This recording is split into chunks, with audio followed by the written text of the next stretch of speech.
Hey guys, what's up? Chris here with Cohesive Friendship Unit, just me today. It's now tradition at this point for Mark Cerny to get up on stage and do an architect overview of the latest PlayStation console. This time, he got up and gave us the latest on the PlayStation 5, and in a 1-2 punch, we now have Xbox Series X and PlayStation 5 specs. I'm going to focus on PlayStation 5, but definitely be referencing Xbox Series X. If you want a comparison between the two, you can check out our group discussion video we had yesterday. I'm actually going to be making a next-gen playlist now that we're starting to get the ball really rolling on next-gen. If you guys want to check out the stuff in there. But before we get into all this, we're doing a giveaway for Risk Raid 2. We would really appreciate your support. All you gotta do is be subscribed to be entered to win. If you like the video, throw us a like. Let me know kind of which console you're leaning on right now. I'm curious. Both definitely have their pros and their cons. If you're leaning PS5 or Xbox Series X, it both seem a little too good to be true for me. And yeah, obviously we don't know the price. That's obviously a huge thing. But yeah, let me know kind of how you guys are leaning. So right off the bat, the thing that kind of struck me as the most significant is just the total opposite approach that Xbox Series X and Microsoft are doing versus PlayStation 5. Xbox Series X made it very clear that they wanted control and consistency across the board. They wanted their CPU running at the exact same clock speeds. They wanted their GPU running at the exact same clock speeds. They have a tight grip on the SSD. They really have kind of everything going at the exact same frequencies, and they have total control over all of it. PlayStation 5, as Mark Cerny put it, rather than being throttled via clock speed, they're kind of throttling with power. They're pushing maximum power and doing variable frequencies. So they're attempting to be pushing the maximum amount of power at all time, and that's resulting in a variable clock speed. They're totally opposite philosophies in achieving this. It's going to be really interesting to see how these two literally opposite points of view come to a similar console generation. And here we have, like the Xbox Series X, an 8-core Zen 2 CPU, but at a variable frequency up to 3.5 gigahertz, where this is slightly lower than Xbox Series X's 3.8 gigahertz, or possibly 3.6, but in the same ballpark. And the GPU also slightly less than Series X. It's a 10.28 teraflop 36 compute unit at 2.23 gigahertz.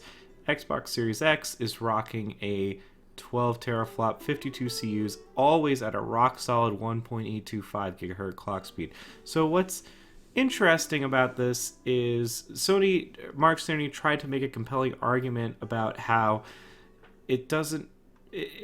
clock speed's important. It's very important, and running these 36 compute units at 2.23 gigahertz is going to be very valuable in achieving great performance, even if it is variable frequency, whereas Xbox has way more compute units at a lower clock speed. And he did try to make a point with similar benchmarks. I think what is important to note is PS5 that did talk about a lot of custom encoders, a lot of custom I/O stuff, especially concerning that SSD, a lot of custom maybe save some CPU power down the road. So Xbox Series X is using at least one core of those 8 Zen 2 cores of overhead for operating system and other tasks. But there are still other tasks that the CPU needs to be doing beyond just the OS level stuff in the game that PS5's custom I/O controllers, like their SSD, I/O throughput, compression, decompression stuff, might be better than Xbox Series X's, and it might make that 3.5 gigahertz less of a sticking point compared to the 3.8 or 3.6 in Series X.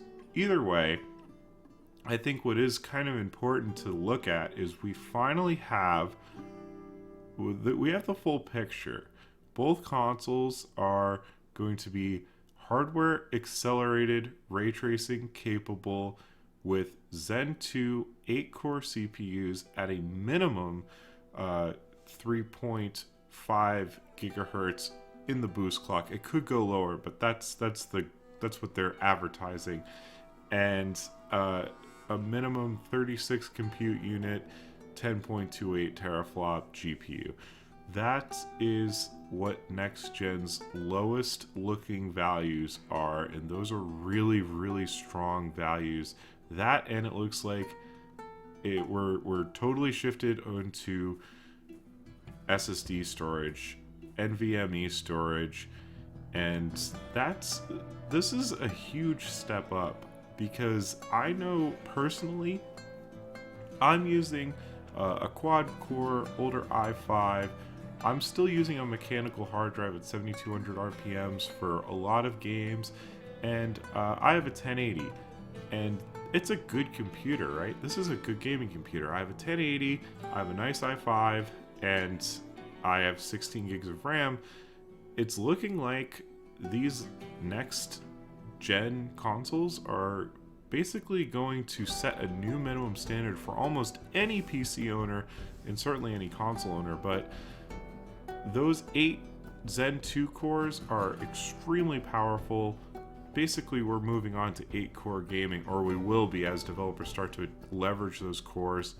And that GPU is extremely impressive, not to mention it has hardware accelerated ray tracing. It looks like ray tracing will finally start to become a big deal and not some kind of overpriced gimmick.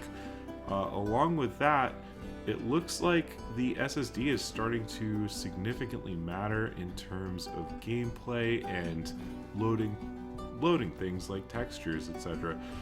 So it looks like we might be shifting into finally making the jump into high-speed SSDs, and we're going to be saturating PCI 4.0 lanes this year.